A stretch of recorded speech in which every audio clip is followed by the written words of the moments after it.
চাঁদপুরের পদ্মা, মেঘনা এবং শরীয়তপুর, লক্ষ্মীপুর, বরিশাল ও ভোলার ৬টি নদী অঞ্চলে ইলিশের উৎপাদন বৃদ্ধি ও জাটকার নিরাপদ বিচরণ নিশ্চিতে মার্চ-এপ্রিল ২ মাস সব ধরনের মাছ ধরা বন্ধ থাকবে।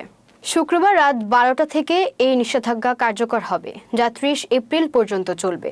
নিষেধাজ্ঞাকালীন সময়ে জেলেরা নৌকা ও জালের মেরামত করবেন এবং খাদ্য সহায়তার চাল পাবেন। তবে অনেক জেলের দাবি, সরকারি খাদ্য সহায়তা অপ্রতুল। ২০০৬ সাল থেকে প্রতি বছর মার্চ-এপ্রিল ২ মাস মাছ শিকার নিষিদ্ধ করা হয়েছে।